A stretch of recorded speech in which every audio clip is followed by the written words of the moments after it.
Hola, ¿qué tal? Muy buenos días. Estamos contentos de recibirlos en este martes que pinta lunes y en el que se ha exhibido un buen nivel de estrategia porque creíamos que a esta hora tendríamos importantes desórdenes en la calle. Bienvenidos a Enfoque Matinal. Aquí está a mi derecha el señor Pablo Macchini, así que toca dar la bienvenida. Nelson Rodríguez, lo que no tiene implicación ideológica, sino todo lo contrario. Nunca tan bien dicho, a la izquierda siempre.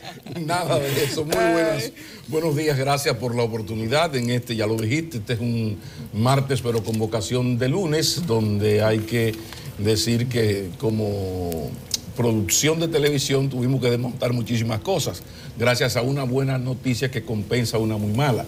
La buena es que fue suspendido, hubo una negociación y ya hablaremos de eso entre las autoridades y los transportistas, específicamente y fundamentalmente FENATRADO. Pero hoy es el 55 aniversario del derrocamiento del profesor Juan Bosch y su gobierno. Y lo que eso significó para la democracia todavía lo estamos pagando. De eso tendremos que hablar más adelante. Nelson Rodríguez. Buen día. Se le llama lunes cimarrón a este martes. Como decía el señor Pablo, 55 años se cumplen hoy del derrocamiento a Bosch. Y qué lamentable, no sé si decirle así, la capital está fuertemente militarizada en los puntos estratégicos.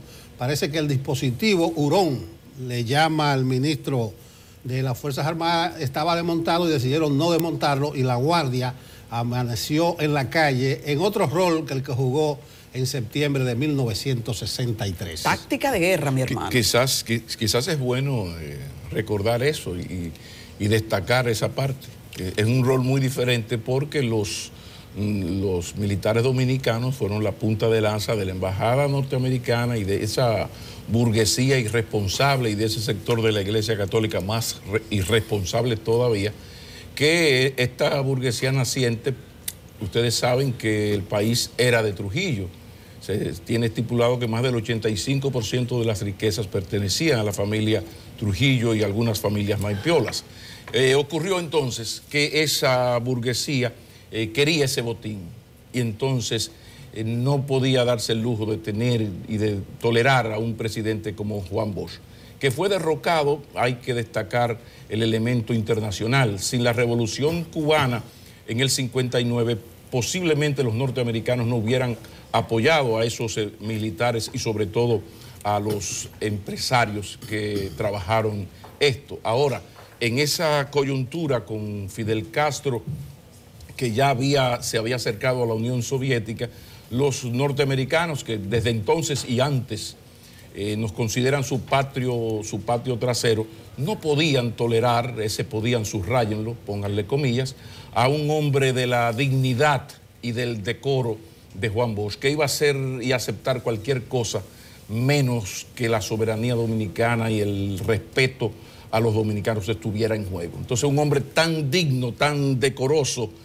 no era posible que gobernara el país. Por eso quizás otro hubiese hecho algún tipo de negociación con los norteamericanos. Se recuerda luego que en el 66 el pago de que los norteamericanos colocaran a Balaguer en el poder en el 66, el pago de esto fue que hubo que limpiarles, nunca más cínica la palabra, de revolucionarios al pueblo dominicano. Es por eso que todavía estamos en el 2018 y cada 2 por 3 uno aquí comentando se pregunta, caramba, ¿y qué de la izquierda? ¿Dónde está la izquierda? Bueno, de aquellos lodos, de aquella sangre vienen estos polvos, vienen estos llantos. Entonces, hoy es un día donde vamos a hacer el trabajo, hay varios temas fundamentales, sobre todo lo que tiene que ver con el transporte, pero todo el homenaje a Bosch, que uno recuerda algo de Milanés que decía, porque para usted la dignidad del hombre es más alta que el pan, más alta que la gloria y más alta que la propia supervivencia, porque su nombre puede escribirse en verso. Por eso, ese señor que solo fue presidente 7 meses, como el doctor Peña Gómez, que ni presidente fue, estará en la historia dominicana, y pasarán los años y la gente se le olvidarán los nombres de muchísimos presidentes de 4 años. Ahí está Lord a Juan Bosch y a los hombres que defendieron la nacionalidad. Mi generación lo resumiría diciendo, y entonces, ¿y sus herederos? Bueno, echaron a perder el legado. Todavía no había nacido, era el PRD. Por eso, pero hablando de sus herederos, el legado que la marca Juan Bosch, que es una marca, le ha dejado al partido de gobierno, que poco emula muchas veces lo que se supone es toda esa integridad que siempre mantuvo el discurso. Pero recuerda, en favor del PRD, que en el año 78 la democratización de América Latina comenzó por el gobierno de Antonio Guzmán, y mientras aquí teníamos al gobierno de Antonio Guzmán con luces y sombras, los norteamericanos habían sembrado de dictaduras bestiales la América del Sur. Por eso incluso se habló de los 12 años como la dicta blanda, porque todo el horror de los 12 años queda opacado si tú lo llevas a Videla, a Stroessner, aquellos gorilas de América del Sur, que esos norteamericanos, tan preocupados por los derechos humanos, propiciaron e instalaron en el poder. Ese es un dato importante. Esas loas que tú lanzas a vos, yo me pongo en la esquina contraria y ubico en el zafacón de la historia a aquellos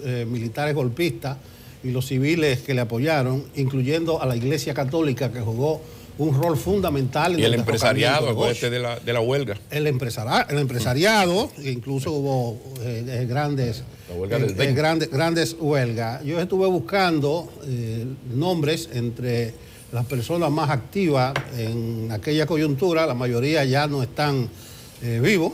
Elvis Viña Román, que era el jefe de las Fuerzas Armadas, Hungría Morel del Ejército, Atila Luna de la Aviación, Rich Santamaría de la Marina, Belisario Peguero Guerrero, de triste recordación, de la Policía Nacional, y toda la corte de los partidos de derechas, incluso los antitrujillistas. Ahí tuvimos a Viriato Fiallo por la Unión Cívica, Jiménez Grullón por la Alianza Social Demócrata, Mario Rit Vittini, y todas esas cortes. Creo que debemos aprender de esas lecciones de la historia, porque a partir de septiembre del 63 se abrió un periodo de profunda inestabilidad en la República Dominicana. Los militares instalaron un gobierno de facto de un triunvirato de Los Santos, Tavares Espaillat, el tercero Tapia Espinal, que fue desmoronándose, terminó en un triunvirato de 2 en diciembre de ese mismo año, con la renuncia de Los Santos por el fusilamiento de Manolo Tavares en las Manaclas. Manolo y los guerrilleros, esa juventud que se alzó en armas a defender el retorno a la constitucionalidad, se inmoló prácticamente, renunció de Los Santos, y al final, al 65, quedó un triunvirato prácticamente de uno de Donald Reid Cabral. Yo creo que una de las primeras lecciones que hay es que ahora mismo nuestras Fuerzas Armadas acusan una mayor profesionalización, además de que no creo que haya espacio en este momento para un gobierno de fuerza en República Dominicana y en la mayoría de países de América Latina. Ya en esta etapa histórica, los golpes de Estado no son aquella vieja usanza, ahora le llaman el golpe blando, utilizando los propios mecanismos del sistema. Y creo que se demostró que el pueblo tiene una fuerza inconmensurable. Recuérdense que 20 meses después, en abril del 65, el pueblo, junto con los militares progresistas, se levantaron en armas para el retorno de la constitucionalidad y del gobierno de Bosch. En ese periodo hubo una etapa muy bonita porque el pueblo se agrupó alrededor de una consigna, que era el retorno a la constitucionalidad, y de un método, de un camino que era sin elecciones. Retorno de Bosch sin elecciones, no había nada. 4 días después, el 28 de abril, vino la Guerra Patria con la intervención norteamericana, y fue un periodo muy doloroso. Los yanquis en el país instalaron a Balaguer en el 66. Bueno, es un requebrajamiento espantoso del régimen constitucional, y satisface que hoy los militares estén jugando otro rol, y es mi particular opinión, no hay espacio para un régimen de fuerza en la República Dominicana, porque, y retomo una expresión de Bosch días antes de tumbarlo, un golpe o un gobierno de fuerza que no sea parido por las urnas duraría menos que una cucaracha en un gallinero. Aunque hay que decir que todo esto tiene que ver con la línea bajada y el camino elegido por los norteamericanos, que ya cerraron la Academia de las Américas, donde entrenaban en torturas y en acciones antipopulares a las Fuerzas Armadas de América Latina. Ahora la moda ya no es formar militares a su servicio para dar golpes de Estado, ya eso está outside, está off, está out, como se dice ahora. Ahora lo que va es dar cursos, y los dan muy buenos, de altísimo nivel, a jueces y a fiscales, para entonces, judicializando la política o politizando la justicia, dar ese tipo de golpe de Estado. Y a Dilma Rousseff me remito, entre otros. Señores, hay un titular ahí que llama mucho la atención cuando estaban presentando las imágenes. Las últimas horas de Bosch. Tiene que ser una crónica muy deliciosa para hacer contacto con esa historia. Y si nos ponemos entonces a traspolar eso a este momento, las últimas horas han dejado muchas cosas, particularmente en el sector transporte, y la gente quiere que les expliquemos qué es lo que ha pasado, porque ayer se pintaba un panorama que era marrón, muy marrón, para no decirle otro nombre, y hoy como que más o menos se hace tenue. No deja de ser, la realidad no se ha quitado de ahí, pero se movió. Está ahí la realidad. Sigue el combustible al mismo precio, sigue, se supone, el argumento que las motivaba, pero se movieron de zona los transportistas, Pablo. Bueno, se movió, escúchame, Pablo, ¿sí? Se movió el escenario porque Fenatrado se salió, pero recuérdate que hay una convocatoria de Juan Uvieres para el sur y otros grupos pequeños, Michotrán creo que se llama uno, que convocó un paro en la capital. Oí que tiene una rueda de prensa a las 9. Sichovellin. Sichovellin es más Sichovellin será usted, abusador. Sichovellin es el de la Lincoln, el de la avenida Abraham Lincoln. Sí. Y Michotrán es otro. Los niveles de fuerza ya son distintos y, por ejemplo, ahora mismo Juan Uvieres, que hizo una convocatoria y que se supone debería sentirse porque es un hombre que tiene mucha gente a su servicio. Las rutas de él están prácticamente trabajando, entonces o él lo tumbó y no se lo dijo a nadie, o lo desoyeron. Lo que pasa es que, mira, eso es algo bueno de tener uno ponerse viejo, Y es cuántas veces uno ha vivido esto. Por eso yo me adelanté. Yo creo que en Intran se pusieron un poco guapitos conmigo, hicieron bembitas cuando yo dije que el gobierno ya estaba e iba a desautorizar a Intran.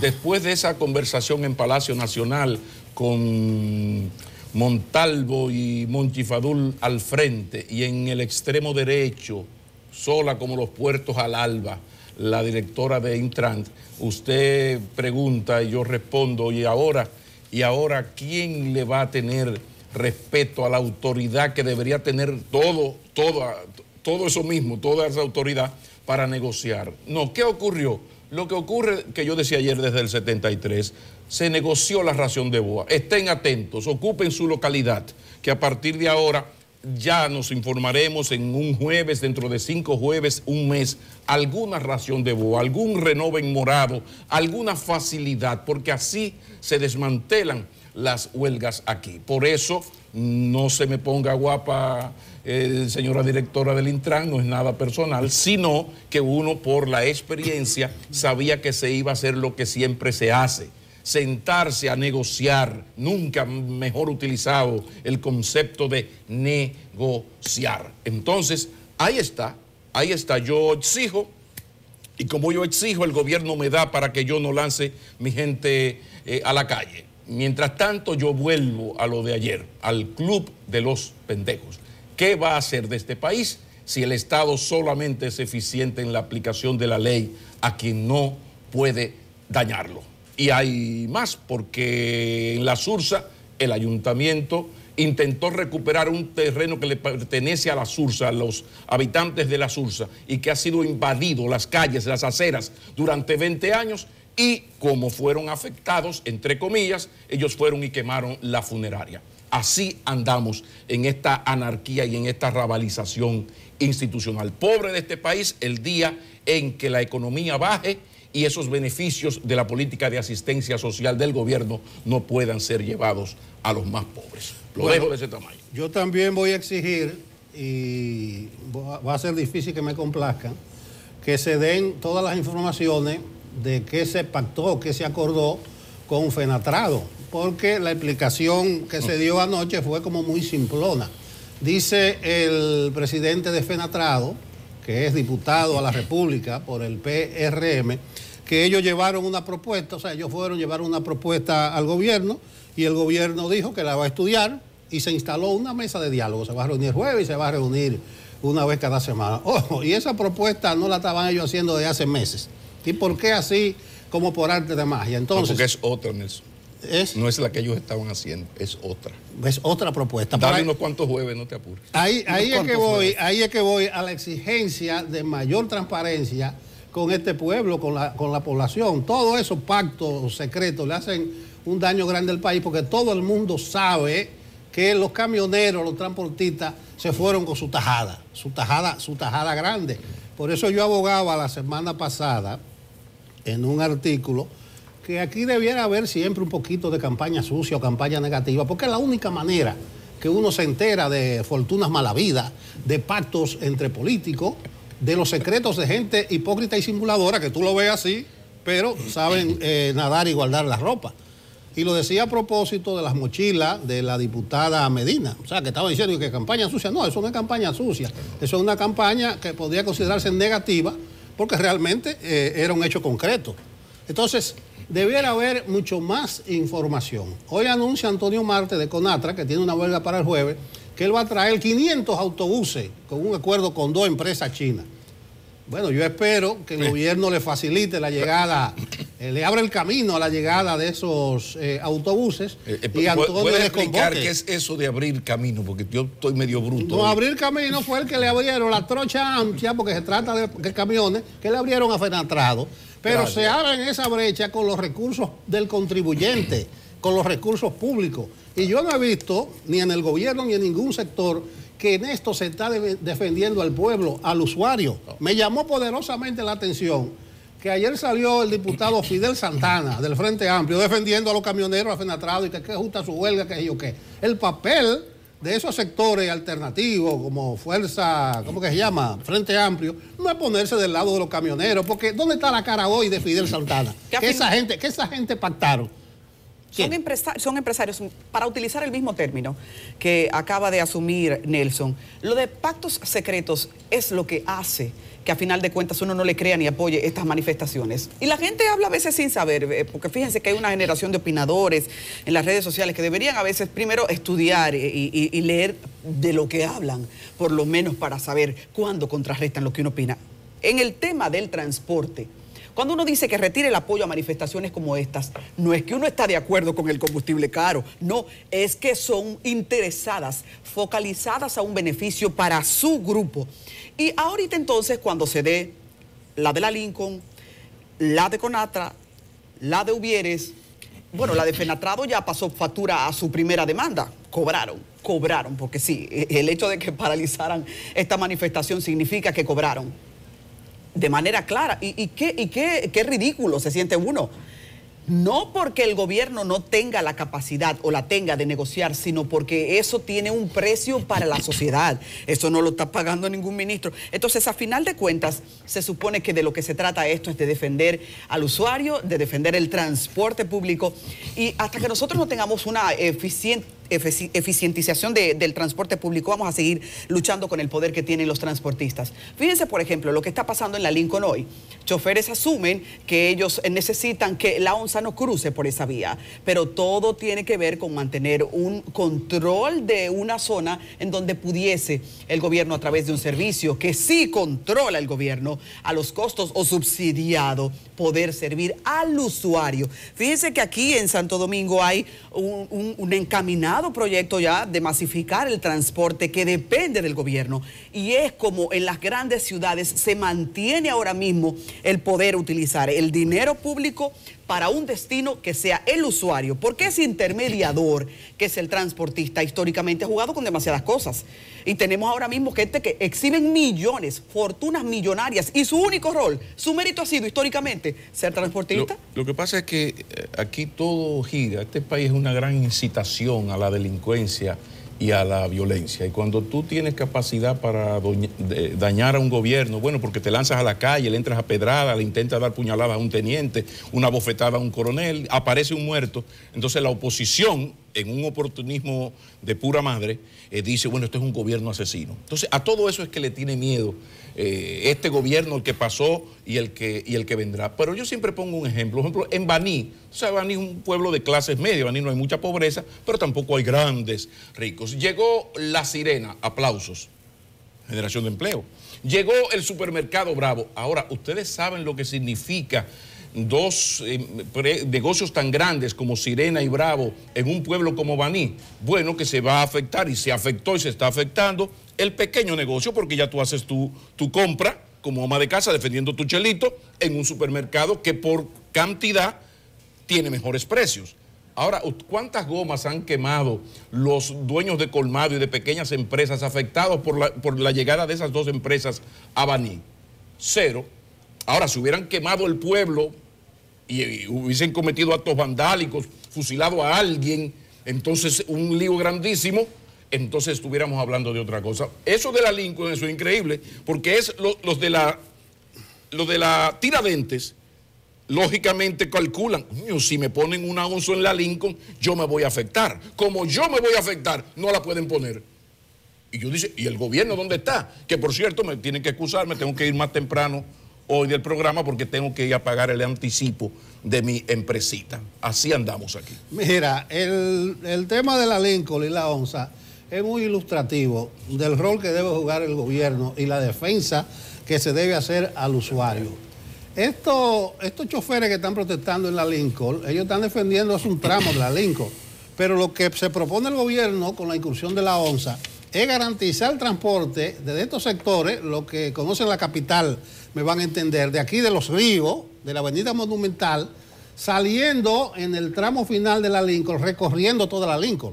Pero estos choferes lo que hacen es una ruta de la avenida San Cristóbal, tomando la López de Vega, hasta la Porfirio Herrera, y ahí cruzan hacia el Malecón, hacia el Hospital Infantil Robert Rick Cabral. Pero no hay transporte desde la López de Vega, desde el Parque La Lira hasta la Kennedy y el otro tramo de la Lincoln. Entonces va a ser una ganancia neta para una gente que vive por Los Ríos, en esta parte oeste, llegar hasta la avenida Independencia en una guagua, en una ruta que no hay transporte. Yo la conozco bien porque tuve muchos años en esa zona. Y las personas que van, vamos a decir, a la Gustavo Mejía Ricard con Lincoln, se tienen que quedar o en la 27 o en la López de Vega y caminar hasta la Gustavo Mejía. Y los que están en la Kennedy se quedan en Ágora, tienen que subir, porque no hay rutas oficiales establecidas. Entonces, se va a resolver un problema del transporte y hay unos padres de familia que dicen que no, que esas rutas les pertenecen. Las rutas son del gobierno. En todo caso, con la ley 17, que creó esto de la movilidad vial y el Intran, se dijo que el Intran va a agarrar a esos choferes y lo va a convertir en empleados. Por ejemplo, tú tienes una cacharra ahí y te van a poner como chofer de la onza o como piche de guagua, o sea que tú no vas a perder tu empleo ni tus ingresos. Entonces yo digo, el gobierno no debe transigir en la nueva ruta de la Lincoln e imponerla en defensa del usuario. Y todos los políticos y los grupos progresistas como Frente Amplio lo que tienen que defender el usuario, que se abra esa ruta en la Lincoln y no ponerse de acuerdo con choferes anarquistas. De todas maneras, de manera breve quisiera decir que si coincidieran esas dos rutas, hay que defender que un transporte colectivo esté dando servicio al usuario, porque no solo está resolviendo un tema de la viabilidad del transporte, sino también de presupuesto de la gente, porque la gente está al grito, y si de alguna manera hay que subsidiar y responder responsablemente al tema del costo de la vida, tiene que ser por medio de servicios públicos de esta calidad. Claro, lo que pasa es que los gobiernos se niegan a aplicar la ley cuando la aplicación de esa ley les afecta. Cuando hicieron la primera línea del metro no cumplió con su función original y la más socialmente útil. ¿Qué era? Bueno, que a partir de Villamella iban a existir unas rutas alimentadoras con guaguas, que esas guaguas sí se iban a meter en esos campitos alejados de Santo Domingo Norte, los más pobres del Gran Santo Domingo, para que esos pobres tuvieran acceso al metro. Pero ¿qué pasó? Los que mi don Radamés Gómez Pepín, que Dios lo tenga en la gloria, decía, los dueños del país impidieron eso porque le dijeron a Leonel Fernández y a su gobierno que iban a quemar el país, y no hay rutas alimentadoras. Y aquí yo me preocupo y soy cansón con el tema, porque hace 15, 20 años, 25 años, aquí manejaban muy mal los conductores de voladoras y algunos señores del tránsito público, del concho y este tipo, las guaguas. Entonces eran ellos los que manejaban muy bien y el resto estábamos soportando. ¿Qué ha pasado? Bueno, que se ha institucionalizado el verbo bravear. Entonces aquí braveamos todos en las esquinas, e incluso la gente que somos muy pacíficos, en el sentido de que yo he calculado que usted deja de entrar al tigre que está aquí, usted lo que pierde son 4 segundos. Entonces yo soy muy... yo al chofer le digo, no, que se vayan. Sí, pero ¿qué está pasando 20 años después? Esto es el caos. Esto es un hormiguero pateado. ¿Por qué? Porque las autoridades han sido incapaces de aplicar la ley 241 a todo el mundo. Como no la aplicaron, bueno, el ser humano tiene derecho a sobrevivir. Entonces, tigres somos todos, porque la gente ve a uno con un saquito, una cosa, y se le olvida que uno, de dónde uno viene. Mire, señores. Y eso le pasa a mucha gente aquí, anarquía total. Otra cosa, en el fondo, en el meollo de este asunto debe estar la defensa del usuario, y en un segundo lugar que hay que modernizar, organizar el transporte público de pasajeros en la República Dominicana. A propósito de la defensa del usuario, no podemos estar de acuerdo con los choferes cuando lo que ellos están aplicando es un alza en la tarifa, en el precio del transporte. Ahora bien, decía Antonio Marte, que de Conatra, que el gobierno se lleva 100 pesos de cada galón, que debiera bajarle 50 a los combustibles y quedarse nada más con 50. Ahí viene el asunto del petróleo. Nosotros no producimos petróleo. El gobierno dice que va a tener que aumentar como consecuencia del aumento del precio del barril de petróleo, $200 millones este año a lo que tenía presupuestado. Entonces, ahí hay un problema. ¿Qué sucede? Lo que hay que abogar, en vez de esos pactos secretos, que se transparente todo esto, que se transparente la ley de hidrocarburos. ¿Cuánto se está recibiendo el gobierno? ¿Cuánto paga? Porque tengo entendido que de ese dinero de la ley de hidrocarburos hay una parte especializada para amortizar la deuda externa. Entonces yo creo que debiera aprovecharse la coyuntura y el gobierno hacer su aporte y transparentar esta ley de hidrocarburos. No debe ser tan difícil, tanto se paga, tanto entra, tanto queda de impuestos, y a partir de ahí poner sobre la mesa de discusión, regularizar todo este embrollo. Entonces, defensa del usuario, defensa de la modernización del tránsito, oponernos rabiosamente, se puede decir, a la anarquía, al caos, a huelga de transportistas, que son empresarios, que no se lleve nadie, que son obreros, son grandes sindicatos empresariales, monopolios, los que están detrás de todo esto, que se llevan miles y miles de millones de pesos a costa del pobre consumidor y a costa de chantajear a gobiernos que a veces se ponen temblorosos, timoratos, como lo ha demostrado en esta ocasión. Que Nelson, por cierto, hay que explicar que gran parte del problema, el origen de la ley de hidrocarburos, ¿cuál era?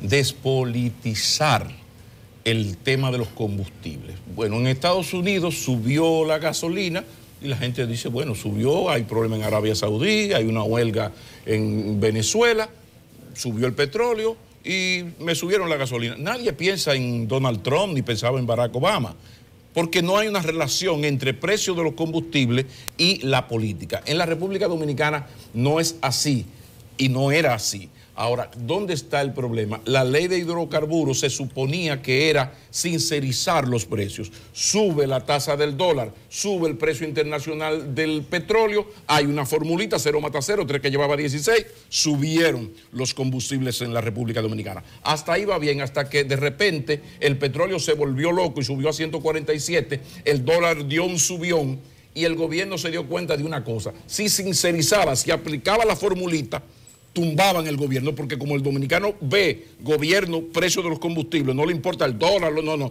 hay un costo político que pagar. Entonces, ¿qué ocurre? Que hay una letra chiquita, como hacen los bancos y las aseguradoras con uno. Hay una letra chiquita de la ley de hidrocarburos que le da al gobierno la posibilidad de decir, mira, la sincerización, la formulita de esto nos da 380 pesos el galón. Pero como políticamente este país no soporta un galón a 380, yo lo voy a subsidiar. Entonces, en ese periodo el gobierno se gasta 1.500 millones de pesos para subsidiar esto y tener el precio a el combustible a un precio más o menos aceptable. Pero ¿qué pasa? Que el gobierno ya tiene 1.500 millones abajo. Cuando de repente baja el precio internacional de petróleo, se equilibra un poquito más la divisa, el gobierno tiene que recuperar esos 1.500. Y ahí viene la lógica que con razón el pueblo dice, no, pero ven acá. Y ha subido el dólar, porque el dólar está 48 y pico, que 49 y algo, que 47, que 50, o sea, en ese margen.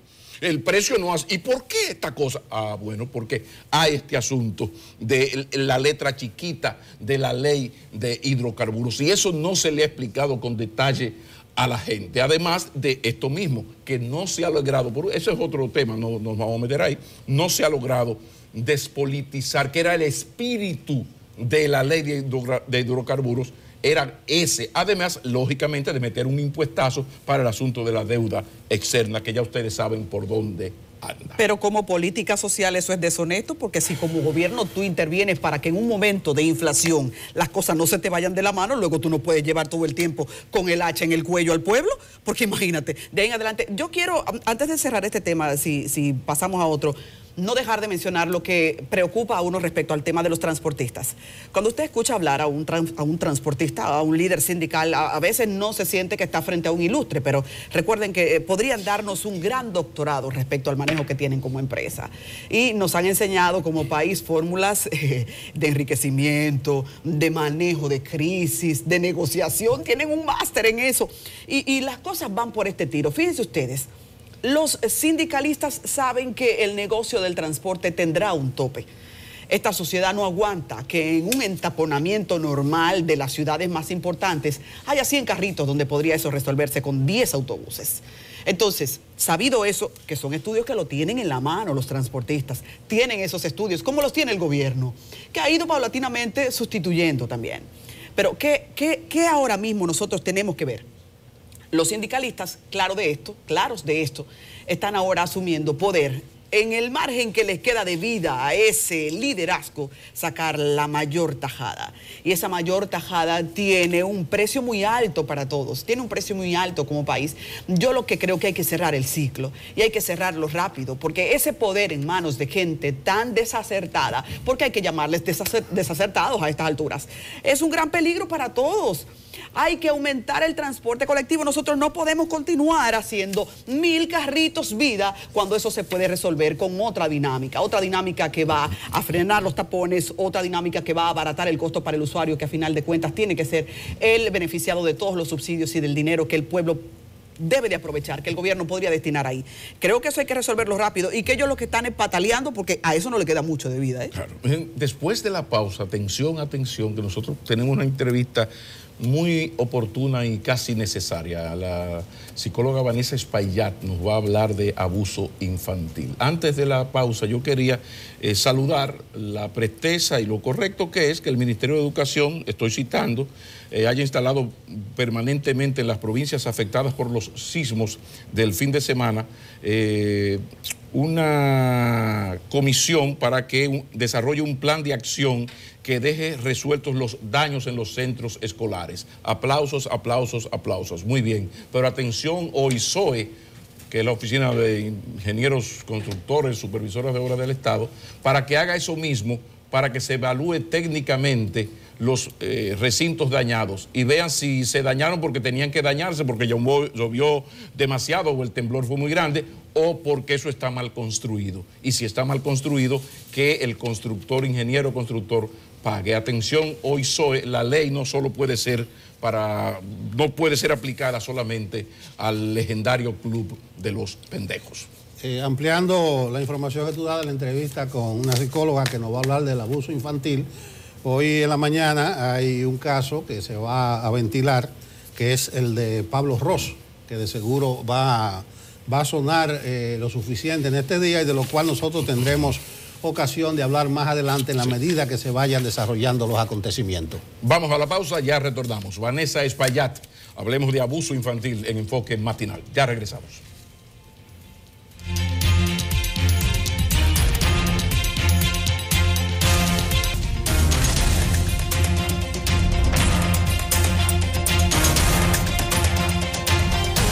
Continuamos en Enfoque Matinal. Ante todo lo conversado, los temores, lo conversado ayer, es importante saber cómo está la ciudad de Santo Domingo, cómo está la avenida 27 de febrero con Isabel Aguilar.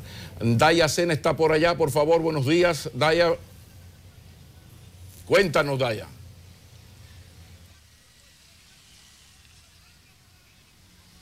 Muchísimas gracias y buenos días. Ciertamente, tal como la Federación Nacional de Transporte Dominicano había anunciado su paro suspendido ayer tras reuniones con el gobierno de la República Dominicana. Sin embargo, hoy es Fenatrano, la Federación Nacional de Transporte, la nueva opción quienes se ha mantenido en paro de labores. Ciertamente decenas de personas son las que están aquí apostadas en esta avenida 27 de febrero, casi esquina Isabel Aguilar, ciertamente esperando algunos vehículos. Vamos a conversar con algunas de las personas que se encuentran aquí justamente a mi espalda para que nos digan, el día de hoy no ha venido a trabajar ninguna persona concerniente a este transporte de Fenatrano. No, porque esto fue algo inesperado, pero el gobierno lo que tiene que mandar 10 onzas con militares para que resuelvan este problema, porque es que ellos sabían que los militares no estaban en la calle, entonces hicieron la suya. Entonces lo que hicieron fue que apian a uno aquí, todas las guaguas la están parando aquí,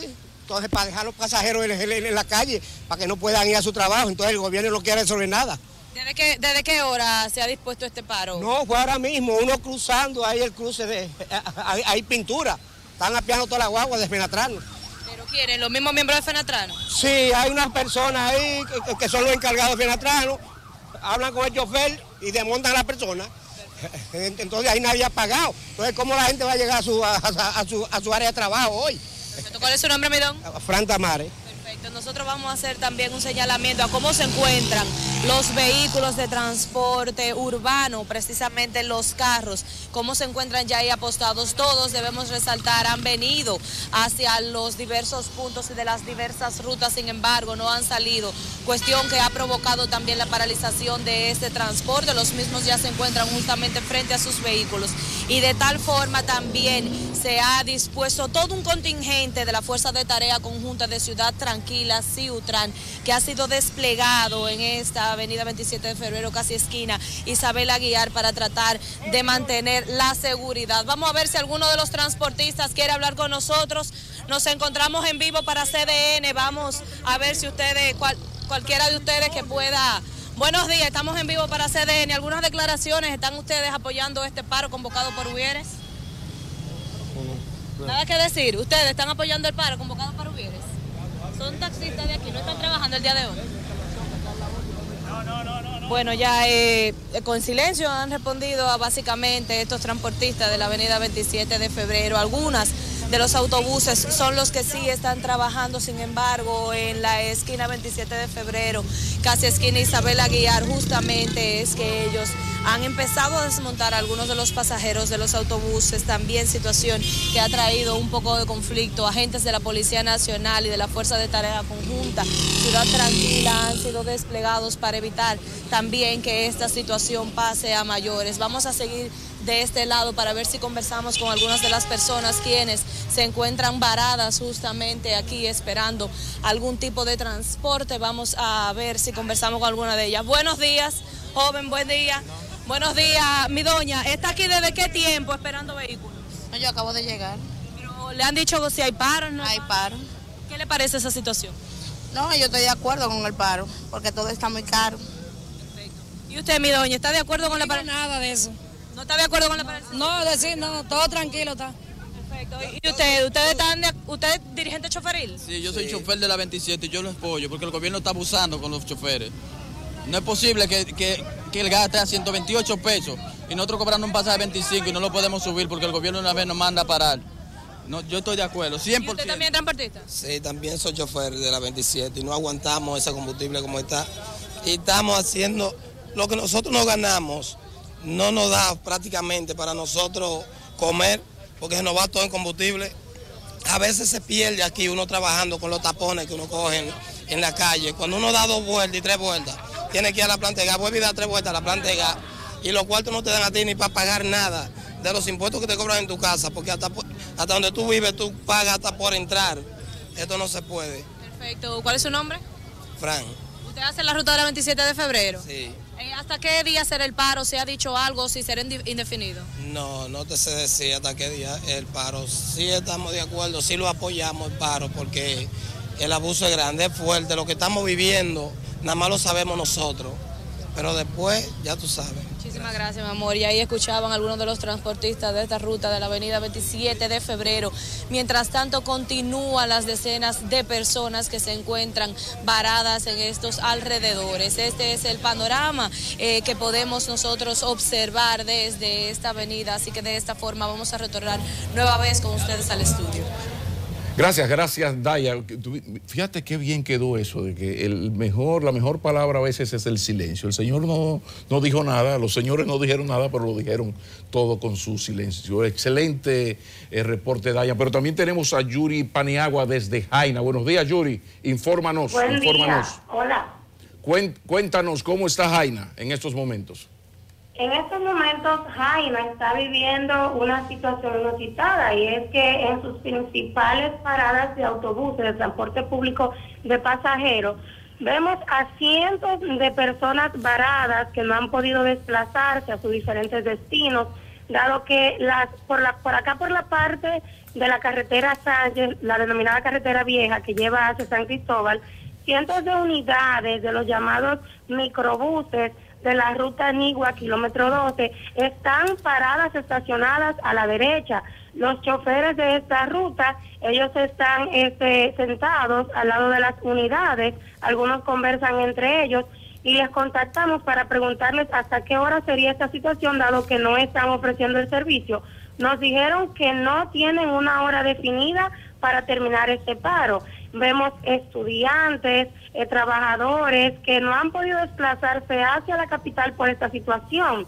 Nos informan que lo mismo sucede ya en el centro de la ciudad, del municipio de Jaina, donde los microbuses también han paralizado sus unidades y no están ofreciendo el servicio. Igualmente no se sabe hasta qué hora estos microbuses que llevan a toda la parte que tiene que ver con lo largo del Malecón, la avenida Independencia, que suben por la México y que llegan hasta el Parque Enriquillo, tampoco han dicho hasta qué hora van a mantener este paro de labores. Pues muchísimas gracias, Yuri. Fíjate, Pablo, que tal como habíamos advertido en principio del programa, la anarquía no arrancó temprano, sino que esperaron que fuera subiendo el día para que el caos entonces se sintiera más con todo el mundo en la calle. Porque si la gente sabe que no tendrá transporte, hace arreglos previos. Llama un taxi primero, pero cuando de repente tú tienes una esquina básica, un punto neurálgico lleno de 100 personas pidiendo un transporte público, esperas que aborden para luego desmontarlos, el caos se incrementa y como la tensión de la gente de si podrá llegar al trabajo. Una frase lo dice todo: ¿cuánto sufre el pobre en este país? Ay, ay, ay. Señores, en las últimas horas y en los últimos días más bien, el país ha estado muy tenso, quiero volver a utilizar el término, viendo casos que tienen que ver con abuso sexual de menores, niños y adolescentes. Pienso que los abusos hay que asumirlos desde el punto inclusive más abarcante, porque no es solo sexual el asunto. Así que hemos querido en el día de hoy conversar del asunto y para eso invitamos a la psicóloga Vanessa Espaillado, una mujer que es una autoridad en el tema y con quien hablamos de inmediato. Vanessa, buenos días. Buenos días. Gracias por la invitación. Bienvenida, bienvenida. Quizás podríamos comenzar, Vanessa, con una especie de briefing de cuál es la situación actual del abuso infantil en la sociedad dominicana. Bueno, tenemos 4 tipos... Un momento, tenemos a Antonio Marte, ¿sí? Sí, con tu excusa, con tu perdón. Sí. Don Antonio, buenos días. Buenos días, ¿cómo está usted? Yo estoy bien y si usted nos da información vamos a mejorar aquí en CDN. Cuéntenos qué tal esa reunión, cuál es la situación actual de todo esto. No, fíjate, en la reunión de anoche yo no participé. Nosotros sí tenemos una reunión el ministro de la Fuerza Armada y el jefe de la policía, porque nosotros estamos fenatrados. Los camioneros dejaron sin efecto el llamado a paro en sus unidades, pero el transporte de pasajeros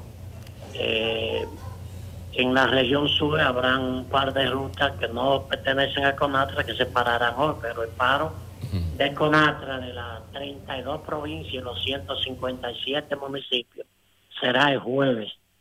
El jueves nosotros estamos llamando a nuestra gente para que el jueves no salgan a trabajar, pero es bueno que se sepa que el paro es a la derecha, decentemente, sin obstaculizar a nadie. Todo el mundo podrá circular, solamente los vehículos de CONATRA. Los paros se van a ir haciendo pertenecientes a las instituciones, por instituciones, se van haciendo, pero nadie va a obstaculizar a nadie. Por ejemplo, el caso de Fenatrano se para, las unidades mías pueden cruzar de CONATRA. Otras instituciones, cuestiones para que se vea que nadie está obstaculizando a nadie, absolutamente. Don Antonio. No hace paro para hacer maldad. Sí, don Antonio, por lo menos CONATRA da garantías de que lo suyo es una protesta y nada más, sin vocación violenta ni nada de eso. Nos gustaría preguntarle, la negociación, ¿cuáles son o es la exigencia principal mayor de los transportistas los transportistas de Fenatrado o ustedes, lo de carga o la de pasajeros, perdón? Lo que reclama el país, sí, tanto el usuario como los choferes, que se modifique la ley 112. La ley 112, tú sabes que el gobierno se gana 100 y pico de pesos por galón de combustible. Sí. No es posible. Nosotros no podemos seguir pagando una deuda y el Congreso aprobando préstamos para cargárselo al combustible. Entonces realmente nosotros lo que estamos pidiendo es solamente la modificación de la ley 112. ¿Y las facilidades para la importación de vehículos? ¿No se ha llegado a acuerdo en ese tema? Sí, la situación, el gobierno va a cobrar el ITEVI, va a ayudar en la placa. La primera placa, tú sabes que eso paga 2 millones y pico de pesos por la primera placa por cada autobús. Sí. El gobierno va a ser un poco flexible ahí, pero tú sabes que el gobierno no tiene muchas cosas que hacer con la ley. Pero nosotros queremos traer los autobuses, vamos a decir, para que un transporte masivo, para que de carro pasemos a formar parte de los autobuses, pero el Intran no camina. El Intran no hace nada porque esto se viabilice. Entonces todos los días prensa, risa y todo. Entonces nosotros queremos que ya, si no es un plan para que quedemos prácticamente todo el mundo fuera, pero eso es lo que vemos porque no se camina. Pues muchísimas gracias, don Antonio. Seguiremos en contacto. Gracias por acceder a CDN, don Antonio. Un placer.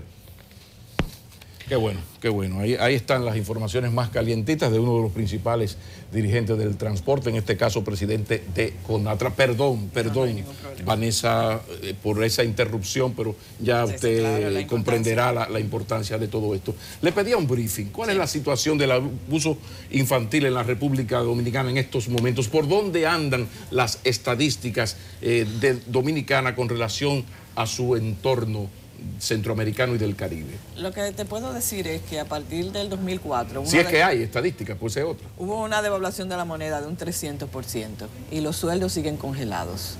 ¿Qué pasa con esa situación? Los padres han tenido que salir a la calle a trabajar 7 días de la semana para poder mantener sus hijos. Cuando llegan tensos, abusados y maltratados por una sociedad injusta, ¿qué hacen con sus hijos? Generalmente lo castigan con golpes, con insultos, porque quieren hacer lo mejor para sus hijos, pero están llenos de estrés, están llenos de, vamos a decir, de situaciones que realmente no pueden manejar, situaciones económicas. Claro, eso es una explicación, no una justificación. No, es una explicación, pero vamos a decir, aparte de eso es la ignorancia del pueblo, Porque tú, por ejemplo, tienes un padre que quiere lo mejor para sus hijos, pero no sabe cómo criar, no sabe cómo educar. Y lo hacen en base a golpes, a base de insultos, a base de amenazas, y nada de eso da resultado. ¿Qué es lo que nos está indicando? Que nosotros necesitamos como sociedad educar a nuestros padres. Y para eso están las escuelas públicas. Deberían tener, por ejemplo, psicólogos capacitados para trabajar con toda la población y darle, vamos a decir, herramientas a los padres de cómo manejar a sus hijos de otra manera, que no sea a través del abuso, del maltrato, de los insultos, de todo ese tipo de habilidades negativas que no llevan a ninguna parte. Vanessa, vemos muchos picos ahora en el abuso sexual y esa descomposición, ¿qué relación tiene justamente? Generalmente una persona que ha sido abusada sexualmente y que no ha tenido la posibilidad de ser ayudado terapéuticamente, repite el trauma, porque el abuso sexual es un trauma. Se puede abusar sexualmente de muchas maneras. Tú puedes abusarlo por contacto físico, puedes abusar porque de alguna manera pones a un niño a ver pornografía, o te pones con un niño a acariciarlo, o sea, sin penetración, puede ser contacto físico con penetración o sin penetración, pero vamos a decir, esto te está hablando de una pérdida de valores fundamentales, importantes en la familia, pero si tú pones a ver que, vamos a decir, la sociedad ha dado la espalda a la mayoría de la población, a la mayoría de la gente que está en necesidad de que, vamos a decir, se le ayude en cuanto a información, cómo hacer, cómo criar y cómo ayudar a sus hijos si han sido violentados sexualmente. Muchas veces si tú haces y callas, ¿verdad?, la situación, no lo hablas, ese abusador sigue abusando. Pero, disculpe ahí, estamos haciendo hincapié en que el niño hable si es abusado, pero es que el niño no tiene esa herramienta. Por eso tú tienes que crear la herramienta con los niños de muy pequeñitos, crear la comunicación con tus hijos para que desde pequeños te puedan decir. Yo conozco casos de niños de 3 años que le han dicho a sus padres, la sirvienta me tocó. Ahora, esa sirvienta viene de un barrio marginado, probablemente ahí lo normal es que se toquen todos, porque viven hacinados en una sola habitación. Bueno, indudablemente que en esto la formación de los padres en el tema es fundamental, pero claro, te quería preguntar algo. Antes no existían estas cosas. Se decía en mi generación que un pescozón a tiempo arregla a un muchacho. Tú sabes que eso era así. O sea, era otro mundo. Sí. Era otro mundo. Y un boche. Yo conozco a alguien que le dijo a su papá, ¿y con qué nos vamos a comer esa batata, mamá? Y el papá le dijo, ¿usted pone diario en esta casa? O sea, así era ese mundo. Ese mundo cambió y qué bueno. Ahora, con relación a lo actual y aquello, hemos mejorado, hay menos o más abuso infantil de verdad, no lo del correazo, porque tú sabes que la correa, usted sabe, con ninguno. O sea, eso de aquella época cambió, pero ¿cómo estamos ahora? ¿Peor o mejor? Lo que pasa es que hemos pasado de un extremo a otro, y tú tienes padres que están, por ejemplo, en un extremo, que son muy autoritarios, autocráticos, maltratadores, abusadores a nivel verbal y a nivel físico, creyendo que así lo hacen mejor. Y tenemos los padres permisivos, que tienen miedo de criar a sus hijos y tienen miedo de poner límites, porque la firmeza con la que tú hablaste no hace daño. Ser firme, poner norma y decir no hace daño. Eso no está mal. ¿Usted pone diario en esta casa para que esté exigiendo cosas? Usted pone límites, usted dice que no, y usted enseña y usted educa. Ahora, muchos padres tienen miedo a caer en el extremo de la autocracia que teníamos antes, entonces están totalmente permisivos, y ahora tú ves niños que le dan golpe a los padres, que los insultan, niños que no se les pone límite, padres que tienen miedo a educar, padres que tienen miedo a decirle no a sus hijos, hay que decir no. ¿Cómo vamos a educar si no decimos no? ¿Ha afectado el aumento del número de divorcios o el que la mujer se integrara a las labores fuera de la casa? ¿Eso es un elemento a tomar en cuenta o no, no ha sido importante? Si los padres se divorcian y son funcionales y se divorcian, vamos a decir, sin negatividad del uno para el otro, el hijo no tiene por qué afectarse en cuanto a lo que es el abuso. Ahora, si queda una guerra entre los padres, se maltratan, se insultan mutuamente, el niño no tiene referencia, porque ¿a dónde voy a llegar? ¿A quién voy a seguir? Si mis padres constantemente se están maltratando y descalificando unos a los otros. Ahora, si una mujer sola, sin apoyo del padre de sus hijos, tiene que salir a la calle a trabajar, viene a la casa llena de estrés, porque el problema también está en que cuando yo estoy llena de estrés, yo no sé manejar mi estrés. Yo puedo sin querer maltratar a mis hijos. Eso no quiere decir que sea una excusa, pero tenemos que entender de dónde puede venir. Ignorancia, falta de educación, la sociedad no educa, necesitamos más programas de televisión y de radio que realmente eduquen, y sabemos que no financian mucho los programas que educan en este país. Tenemos, por ejemplo, también la música urbana, que es horrible, que de alguna manera genera y prácticamente crea una cultura donde el abuso está permitido y está bien. Y nosotros tenemos todos nuestros niños de clase media, clase baja y clase alta permeándose de toda esa cultura machista y esa cultura de abuso y de maltrato que realmente está promoviendo nuestra sociedad. Tanto se llega a escuchar por negligencia, porque nosotros pecamos por acción o por omisión. Y cuando nosotros permitimos todo esto, estamos pecando por negligencia y nuestros niños eso le cala. Hay muchísimas investigaciones que se han realizado sobre cómo la música afecta nuestro cerebro y cómo afecta nuestra emoción y cómo afecta nuestros valores. Y nosotros lo estamos permitiendo. Vanessa, hay un delito que genera un rechazo, un repudio increíble, es el incesto. El papá o padrastro que viola a la hija. Hay psiquiatras que han llegado a concluir que el incesto ha sido de siempre y que ahora simplemente el hecho de que la ley lo sanciona es que lo hace más visible. ¿Crees que es así? ¿El incesto ha sido de siempre o ahora lo vemos más o hay una condición que ha empeorado? ¿Tenemos algo, Pablo? Sí, Vanessa lo va a responder después que conversemos con Laura Sepúlveda de la BOA, que está allá en la Asamblea 73 de las Naciones Unidas. Muy buenos días, Laura. Gracias. Bueno, muy buenos días. Gracias a ustedes por invitarnos a contarles todo lo que se registra en este importante evento que reúne líderes de todas partes del mundo y que hoy comienza oficialmente la Asamblea General de la Organización de las Naciones Unidas en su versión número 73. La reunión de los presidentes con el presidente Trump, aquello de la cultura de la paz, el ambiente a partir de los problemas de Estados Unidos con China y Rusia, ¿no se va a tocar o se ha tocado esto tan delicado?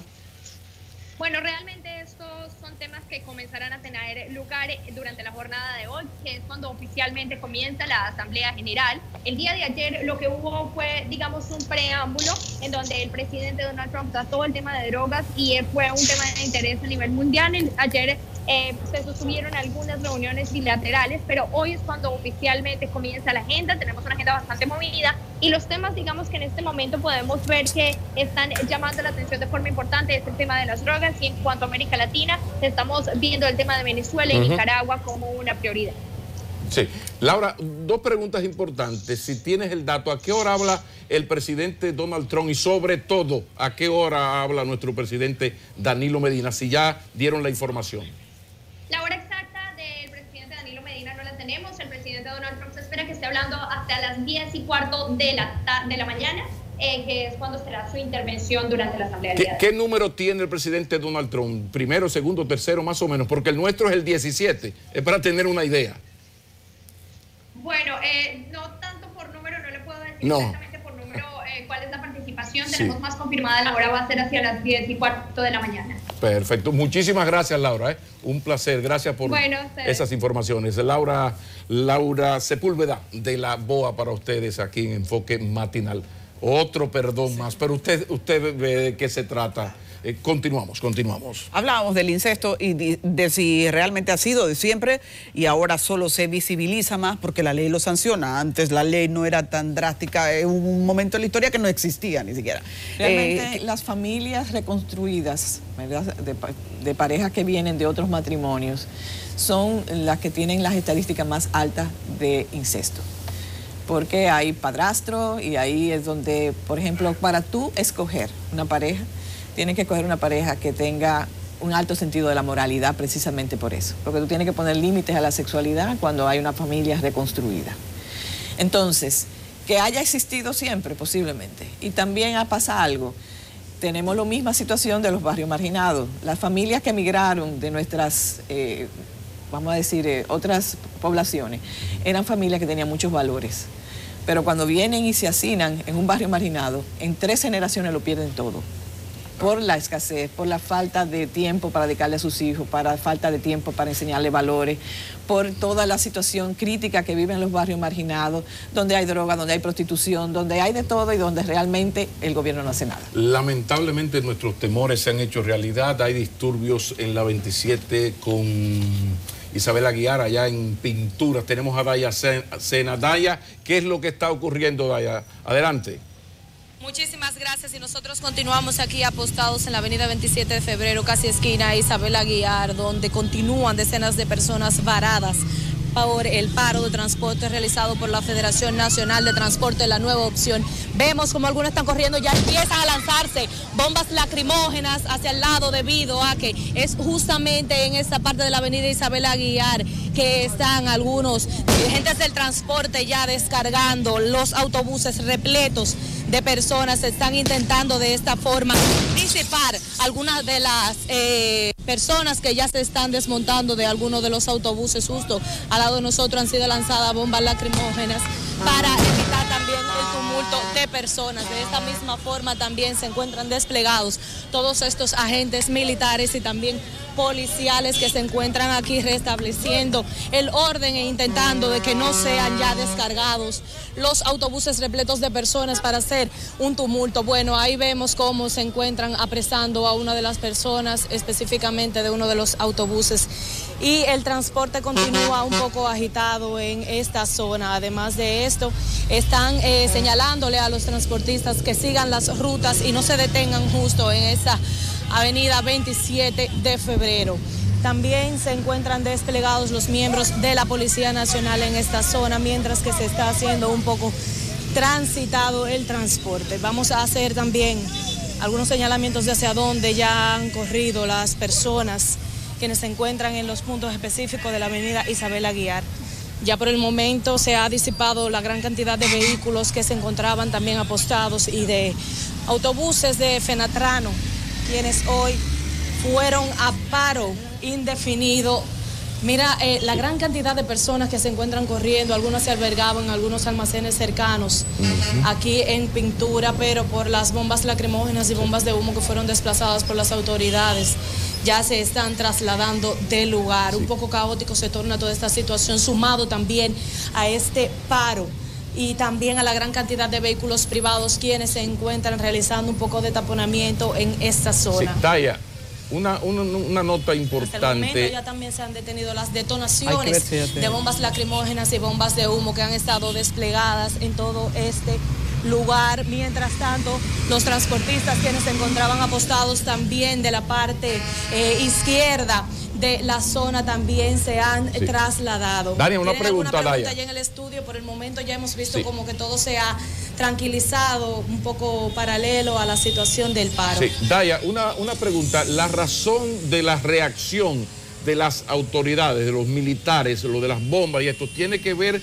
con el intento de los choferes de sacar pasajeros de los autobuses? ¿Por eso fue la reacción o por otra razón?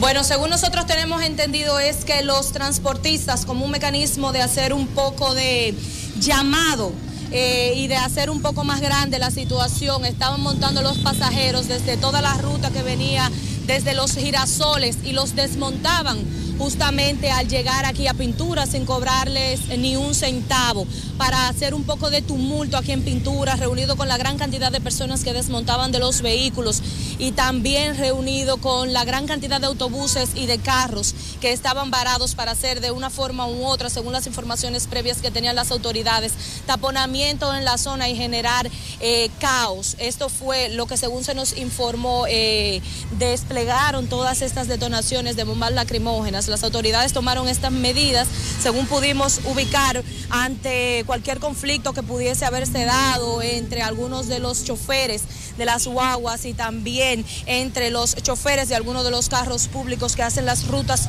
urbanas aquí en la avenida 27 de febrero. Gracias, Daya. Es justo lo que decíamos cuando empezamos a hablar del tema. No se suspendió en un momento el tránsito, sino que se dejó que la gente viniera a tomarlos para luego abandonarlos en un punto X donde se generara el caos, lo que es lamentable. Estamos pendientes, Daya. Vamos a regresar aquí con la entrevista de Vanessa. Vanessa ha sido muy incidentada la entrevista, pero bueno, estamos discurriendo entre los temas de interés que a la gente hoy les preocupan, como también les preocupa el tema del abuso. Les preocupa mucho el tema del abuso y ahora pregunto, ¿hay algún factor que dentro de la casa se pueda manejar para poder bajarle un poquito el nivel, lo voy a decir como la gente lo asumiría, al agentamiento que le tenemos a destiempo a las niñas? ¿Eso afecta? Claro, pero eso también implica lo que comentábamos anteriormente, falta de familia, falta de supervisión, porque los padres ahora mismo tienen que estar trabajando el día entero 7 días de la semana. ¿Quién educa a nuestros niños? Entonces, esto es un problema nacional, es un problema del empresariado dominicano, es un problema del gobierno dominicano, es un problema de la escuela dominicana. Es decir, todos tenemos que hacer algo, porque eduquemos a la población, porque apoyemos a la población. Si usted tiene sueldos miserables desde el 2004 congelados, esas familias no van a estar bien, porque hay una ausencia de familia, no porque los padres no quieran a sus hijos, no quieran estar ahí, es que no pueden, porque no le da. Lo que pasa, Vanessa, es que ese es un argumento muy válido para ese segmento de la población, pero el problema va incluso a la clase media, a la media alta y a la muy rica que está fuera de ese elemento. A veces es mejor, en vez de tener un carro de lujo, tener un Toyota Camry y tener más tiempo con sus hijos. Claro. Lo que tú planteas, tienes toda la razón del mundo. Ahora, llevo esto a nivel de la clase media, entonces ya hay un problema individual del ser humano.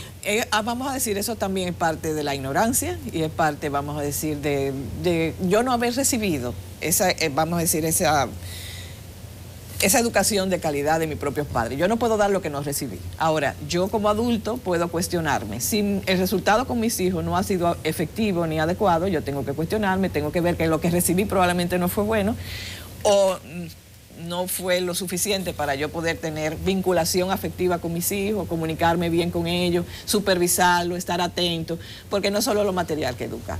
Hay muchos niños de clase media y clase alta que los educa la nana y los educa los choferes, porque están ausentes. Entonces, eso también es un problema. Y sobre todo es la presencia de los padres en todas las clases sociales que haría la diferencia. Entonces, Vanessa, una especie de tips que tú nos puedas regalar a esa familia que nos está escuchando, a esos padres, madre, padre que nos está escuchando, algunos tips para uno, esa necesaria desconfianza de con quién se está juntando mi niña, cuál es la relación que tiene, o sea, tips para unos padres manejarse en este tema tan delicado. Lo importante es yo plantearme qué valores yo quiero que tengan mis hijos. Y esos valores, por ejemplo, cómo yo lo puedo llevar al día a día, vamos a decir, a lo que es el diario vivir. Entonces, los niños necesitan padres presentes en todos los momentos, que tengamos tiempo de calidad con ellos, que podamos tener algún tipo de comida al día con ellos, porque a veces no tenemos tiempo, pero por lo menos la cena juntos o el desayuno, si no podemos comer juntos, que podamos escucharlos a ellos, saber lo que necesitan, de alguna forma vincularnos afectivamente con ellos, que significa yo escucharte, oírte, no juzgarte, pero sí guiarte. Pues yo no puedo estar constantemente, muchos padres a veces interrumpen la comunicación con los hijos porque están constantemente diciendo eso está mal, eso está bien, eso está mal, eso está bien. Entonces es como yo te escucho y te ayudo a pensar y a reflexionar sobre lo que tú estás haciendo, lo que estás diciendo es lo adecuado, o si te va a perjudicar o no, o qué va a pasar. Porque más vale yo ayudarte a pensar y a reflexionar a que yo te diga que no o que sí, porque eso interrumpe inmediatamente la comunicación. Pero hay un elemento que parece central, que es el problema de uno ganarse la confianza de sus hijos, en un mundo donde uno ya no es tan importante como eran los padres para nosotros, porque ya el doctor Google nos ha hecho a los padres un poco menos indispensables que antes. Entonces uno con, qué sé yo, no hay manera de que tú controles, por ejemplo, lo del internet, porque tú puedes controlar en tu casa, pero la niña tiene que estar en la calle también y tiene sus amiguitas. Entonces, ¿hasta qué punto, qué puede hacer un padre, una madre para fomentar su gran instrumento? Es ganarse la confianza, porque de la confianza se va a la buena comunicación. Eso se llama generar sentido de pertenencia. Sentido de pertenencia significa sentir que yo estoy en un lugar donde a mí me aman incondicionalmente, donde yo tengo padres presentes, donde yo tengo padres que me nutren afectivamente, que también comentan conmigo lo que está pasando en la vida y me ayudan a pensar y a desarrollar juicio crítico. Porque si yo no tengo juicio crítico, todo el medio me va a permear. O sea, ¿cómo yo puedo garantizar que el medio que está corrompido no corrompa a mis hijos? Si yo estoy con ellos, los educo, tengo relación con ellos, comentamos, sabemos lo que está pasando en el medio y le ayuda a desarrollar su pensamiento. Y no me dejes el buen ejemplo también, porque a veces uno es muy ético, pero el niño dice, ¿de dónde papá sacó esta villa? Si papá lo que es viceministro tiene un colmadoncito aquí, ¿qué pasó? Buen ejemplo y sentido de pertenencia. Los niños que se meten en ganga y en bandas, todos están buscando sentido de pertenencia porque no lo tienen en el hogar. Vanessa, tengo una pregunta también, por ejemplo, esa mamá, ese papá ausente porque tienen que salir a afianzar la economía de la calle, la economía de la casa, tienen una realidad. Esa ausencia genera también un sentimiento de culpa y entonces somos débiles a la hora de fijar límites. Claro. ¿Cómo se puede jugar con todo eso? Bueno, yo pienso que si nosotros podemos educar como sociedad en los medios de comunicación, en las escuelas, estar pendiente de ellos y crear también las juntas de vecinos, yo pienso que pueden ser una ayuda para esos barrios marginados donde ellos se pueden apoyar uno a otro. Por ejemplo, yo estoy trabajando y tú no, mira, cuídame tú mis hijos y yo te pago algo, pero crearle un sentido de pertenencia, crearle un sentido de unidad, donde la junta de vecinos pueda hacer realmente lo que viene llamado a ser un apoyo para la comunidad y que se ayuden unos a los otros. Es crear como cooperativa, sentido de comunidad, porque es como si en los barrios marginados cada familia tenga su dolor y esté solo viviendo el dolor. Entonces vamos a unirnos y vamos a ayudarnos unos a los otros. Tal vez tú puedes apoyar con mis hijos lo que yo trabajo y mis hijos no están solos y no están expensos de que alguien en el barrio me los maltrate o me los viole o le haga cualquier daño. Excelente, quede ahí el mensaje final. Muchísimas gracias, Vanessa Espaillat, psicóloga especialista en abuso infantil. Muchísimas, perdón por las interrupciones, pero era necesario porque CDN no juega con esto de su función de informar. Vanessa, vámonos a la pausa.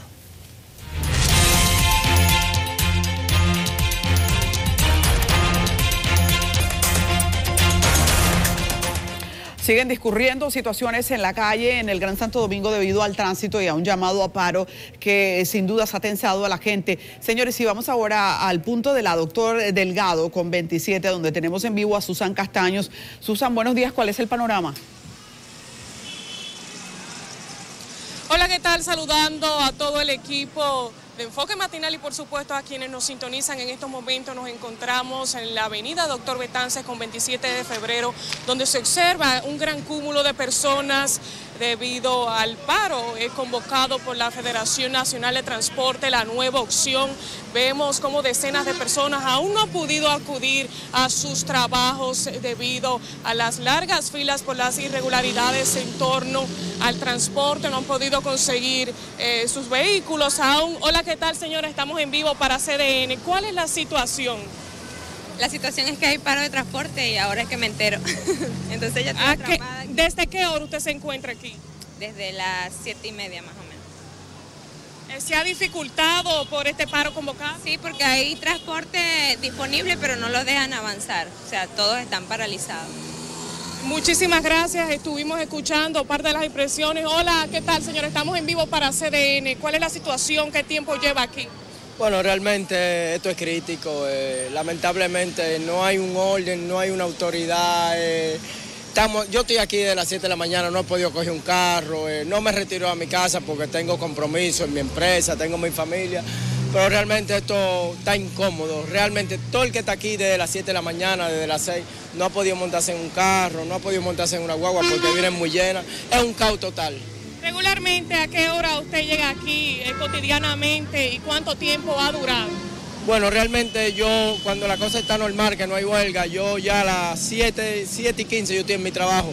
Pero hoy salí a las 6 y ha sido imposible. Mira la hora que estoy aquí todavía, preocupado porque no llegaba a la empresa. O sea, es un desorden totalmente. Muchísimas gracias. Estuvimos escuchando parte de las impresiones de las personas que se encuentran aquí, que aún no han podido acudir a sus trabajos, a las universidades y a los demás establecimientos en los que laboran. Podemos observar todavía que en otro tramo de la Doctor Betances con 27 de febrero se siguen observando largas filas de personas esperando. Hola, ¿qué tal? Estamos en vivo para CDN. Hola. ¿Cuánto tiempo lleva esperando aquí? Desde las 7:30 de la mañana estoy aquí, esperando. Cuando uno se monta, lo vacean para atrás, o sea, lo sacan para afuera. ¿Y los choferes? ¿Ustedes han tenido dificultad? ¿Han peleado con ellos? No, por el momento no, gracias a Dios no. ¿Usted a dónde va? Para la Chulchi. Muchísimas gracias. También podemos observar el panorama que se vive en estos momentos. Es un tanto tenso. También podemos ver un amplio dispositivo militar de agentes de la DGCET, así como también de la Armada y por supuesto de la Policía Nacional en toda la zona, monitoreando, evitando que se sigan formando grandes cúmulos de personas esperando vehículos y también cualquier tipo de disturbio. Esta es la situación, hay militares con armas largas. Más adelante seguiremos conectando las demás emisiones de noticias desde la avenida Doctor Betances con 27 de febrero. Ahora yo retorno contigo al estudio.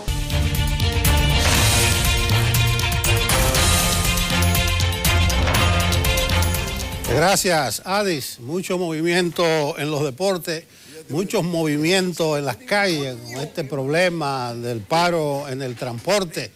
Y nosotros vamos a hablar de otro tipo de movimiento telúrico, de temblores de tierra, de sismos. A propósito de que el pasado sábado hubo la ocurrencia de varios de estos fenómenos en la línea noroeste, nosotros hemos invitado a un experto en la materia, Francisco Javier Rodríguez Méndez, una autoridad a quien hemos tenido oportunidad de compartir en ocasiones anteriores, y qué lamentable que siempre que nos veamos, Francisco, sea para comentar este tipo de cosas. Buen día, ¿cómo te sientes? Muy buenos días, Nelson. Gracias a ti y a Enfoque Matinal por invitarnos a este escuchado y visto programa. Muchas gracias. Sabes que el pueblo dominicano siempre tiene muchas leyendas, se llaman las leyendas populares. Los sismos del pasado sábado ocurrieron exactamente en el día aniversario de aquel terremoto de Puerto Plata. Eso no tiene nada que ver que ocurran en una misma fecha. No tiene nada que ver. Incluso ese terremoto de Puerto Plata en el 2003, magnitud 6.4, fue debajo de la cordillera septentrional, fue otro mecanismo tectónico el que lo generó. En esta ocasión, el terremoto que tuvimos el sábado por la noche, ya en la madrugada del domingo, ¿no? A las 1:45, fue ubicado sobre la falla septentrional, que es una falla activa muy peligrosa para el pueblo dominicano y haitiano también. Con este problema de los sismos hay una diferencia muy grande con los huracanes. En estos días venía la tormenta Isaac, pero tuvimos días preparándonos, da tiempo hasta ir al supermercado. Con los terremotos no ocurre igual. Nosotros tenemos el instrumental necesario para poder seguir el movimiento de la actividad sísmica, incluso en la línea noroeste, porque una vez recuerdo, creo que hablando contigo, que para el sur se estaban instalando algunas cosas. Así es, correcto. Como director del Observatorio Sismológico de Politécnico Loyola, tenemos una red sismológica de más de 25 sismógrafos instalados en el país y sus alrededores.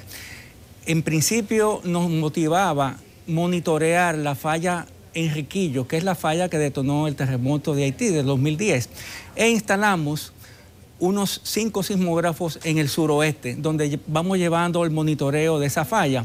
Afortunadamente, los estudios reflejan que la falla de este lado de la isla no tiene tanta actividad como tiene del lado haitiano. Sin embargo, hemos descubierto otras fallas que son las que están causando el levantamiento de la Sierra de Bauruco y su choque contra la Sierra de Neiva. No obstante, también tenemos 3 sismógrafos instalados en la línea norte de la isla.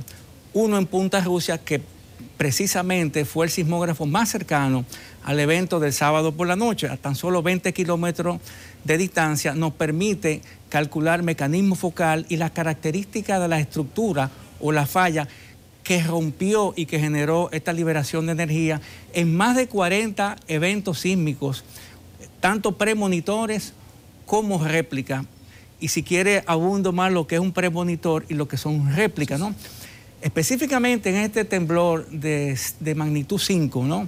En la escala de Richter del sábado por la noche, 10 minutos antes tembló la tierra y tembló con un evento de magnitud 3.8, entre 3.8 y 4. A Loyola le dio 3.8, al Centro Nacional de Sismología le dio 4, porque ellos usan otra escala de medición.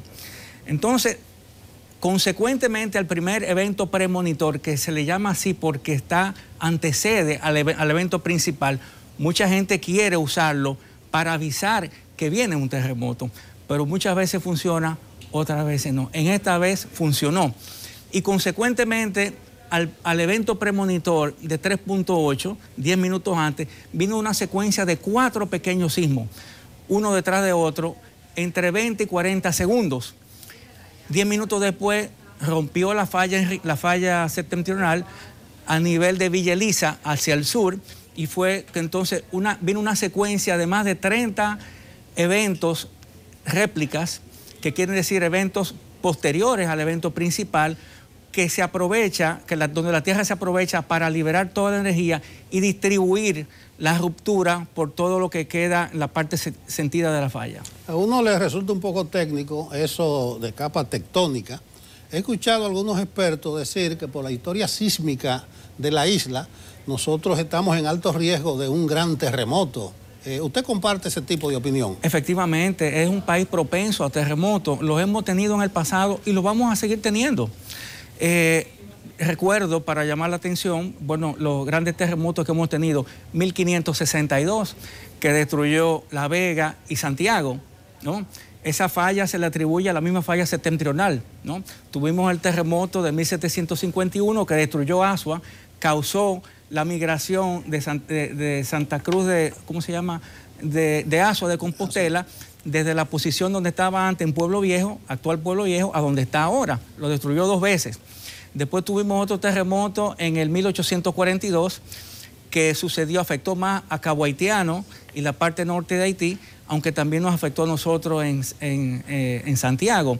Después tuvimos el más grande recordado por algunos, que es el del 1946, donde el mar se metió en Matancita y bueno, se habla de pérdidas, de muchas pérdidas. Y finalmente, bueno, pues ya, aunque es parte, no es nuestro territorio nacional, pero es como si lo fuese, porque compartimos una isla que geológicamente es única, a pesar de que haya división política, que fue el terremoto de Haití del 2010. Ese terremoto bien pudo haber sido nuestro. Así que estamos en un país donde la placa del Caribe, ¿no? La parte norte de la placa del Caribe, en su choque con la placa norteamericana, genera múltiples eventos sísmicos. Vamos a hablar de las estructuras físicas y los consiguientes daños que ocasionan los sismos. He leído que ya incluso existen protocolos patrocinados o apoyados por las Naciones Unidas para el tipo de construcciones que debe hacerse. Nosotros hablábamos aquí ayer de lo extraño que resulta que la mayoría de plantas físicas que resultaron dañadas con el terremoto o los sismos del pasado fin de semana fueron las escuelas. Y alguien decía, pero hay obras que se construyeron en el 55 y ponían ejemplo de los locales del Partido Dominicano. Entonces, ¿por qué hay obras con 40, 50 años que no se resienten y otras recién construidas, como las escuelas, se agrietan? ¿Existe algún protocolo o debe existir para la construcción de las edificaciones? Nelson, usted me está metiendo un poco para lo hondo porque yo soy geólogo, no ingeniero civil, pero le puedo hablar de lo poco que sé. Obviamente voy a referir esto a los especialistas en ingeniería estructural, ingenieros civiles y especialistas en construcción de edificaciones antisísmicas. Efectivamente, mire, en los 1940, en el siglo pasado, se descubrió o se inventó el concreto reforzado. A partir de ahí las estructuras son más resistentes. Antes se construía con mosaico, con ladrillo, con adobe, ¿no? Y las estructuras eran menos resistentes. Ya a partir de 1940 las estructuras son reforzadas y hay códigos sísmicos. Los ingenieros estructurales calculan cuando construyen, dependiendo cuál va a ser la aceleración de la partícula en el terreno, entonces construyen en base a eso para evitar que la edificación entre en sintonía, entre en resonancia con el sismo, se debilite y colapse. Las estructuras se construyen para cierta aceleración, pero hoy en día una de las cosas más importantes que hay que tener es el estudio del suelo. No solamente saber qué tipo de terremoto te va a afectar, de qué profundidad, de qué magnitud, sino hay que saber esa interfase que hay entre la vivienda, la escuela, el hospital y el terreno y la geología del lugar. Ese terreno que está entre la roca y la base de la cimentación del edificio, es muy importante saber qué velocidad tiene para el paso de la onda y qué aceleración tiene. En base a esa aceleración, el ingeniero tiene que construir. Mire, cuando viene un huracán, le decía al principio, uno tiene tiempo suficiente para ir al supermercado a abastecerse, comprar las velas. Ya el dominicano tiene una cultura, se puede decir, pero no creo lo mismo con relación a un sismo que no avisa. Entonces, ¿qué hacer antes, durante o después de un sismo? Yo, la única experiencia que tengo, que recuerdo, es que a uno le dicen que busque en la casa o en el edificio una viga fuerte, donde están las vigas. Explíquenos y oriéntenos qué se puede hacer y qué debe hacer la gente. Bueno, antes, en líneas generales, mantener sujetos lo que son los objetos que son colgantes, ¿no? Lámparas, bueno, pues estanterías, todo eso, ese tipo de objetos que suelen caerse por los movimientos laterales, hay que protegerse de ellos. Las mesas fuertes, las mesas sólidas, meterse debajo de ellas, las camas sólidas también debajo de ellas o al lado. Si quiere puede usar el sistema del triángulo de la vida, que funciona igual que meterse debajo de la mesa siempre y cuando sea sólida y fuerte. Los dinteles de la puerta, en las paredes, ¿no?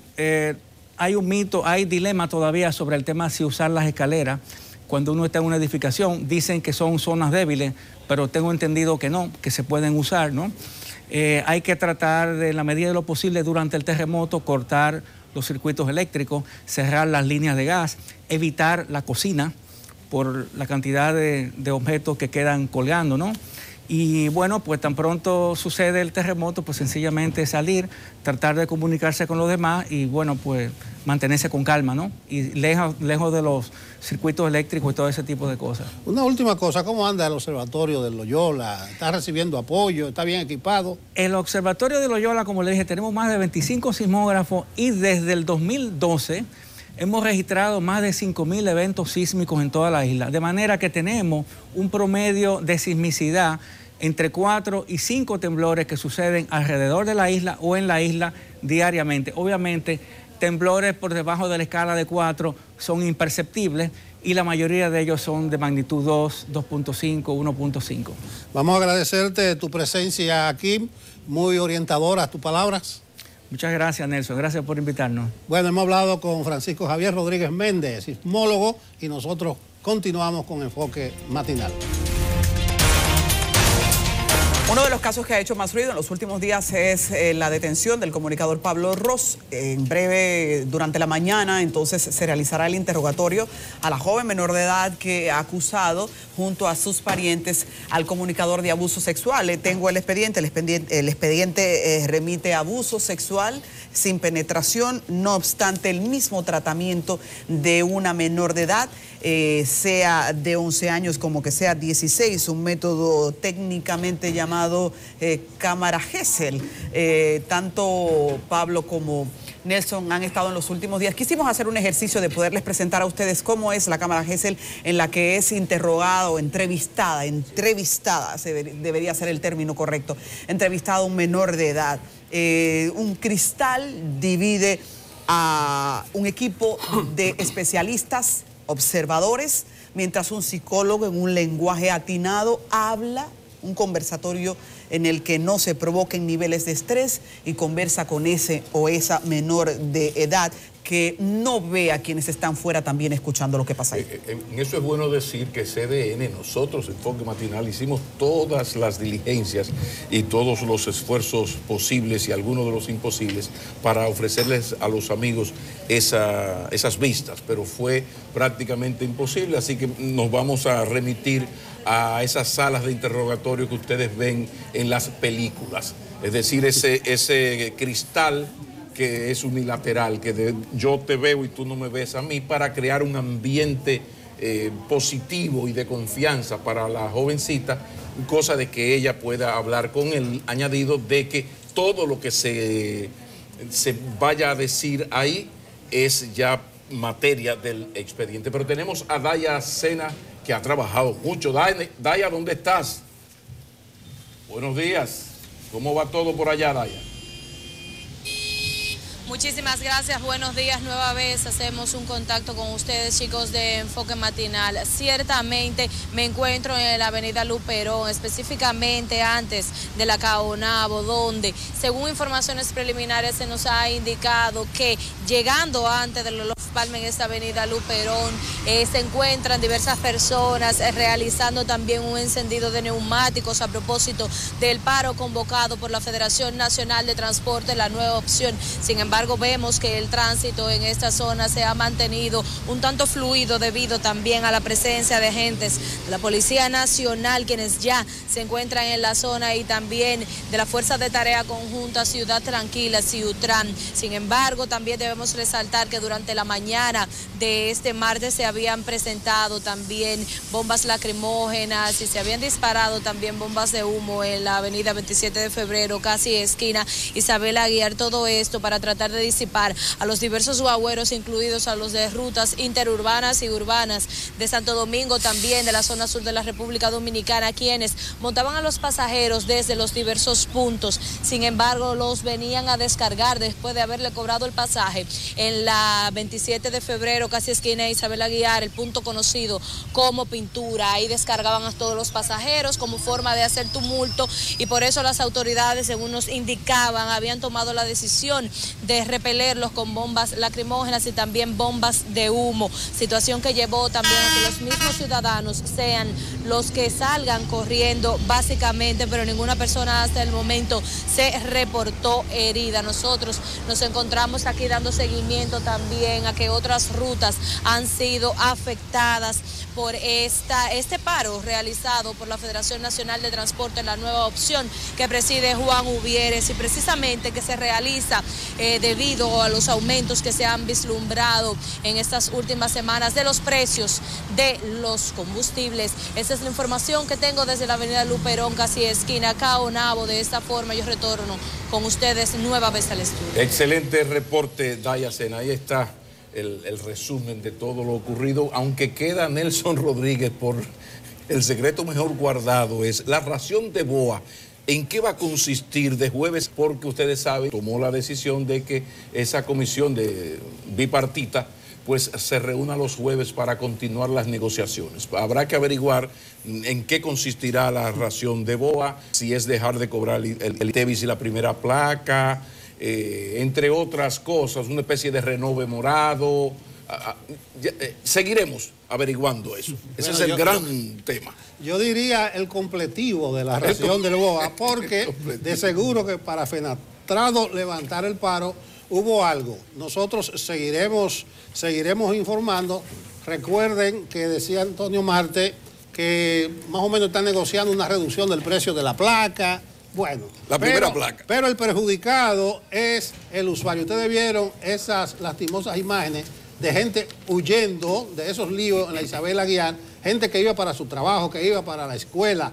Entonces, así no se vale. Estamos pendientes de las palabras ya en la parte final que tendrá el presidente de Estados Unidos, Donald Trump, en la Asamblea de la ONU, un encuentro en el que también estaremos pendientes de lo que diga nuestro presidente Danilo Medina y aquí en CDN va a ser transmitido. Sí. Trump hablará 3 y algo, 3 y 15, 3 y media, atentos porque lo del presidente Medina podría ser cosa de después de las 4:30. Por supuesto que como siempre CDN va a dar especial cobertura a la participación de nuestro presidente en la Asamblea de las Naciones Unidas. Terminamos ya, jovencita. Buenos días. Señor, no hay tiempo para más. Hasta mañana, si Dios quiere. Él va a querer.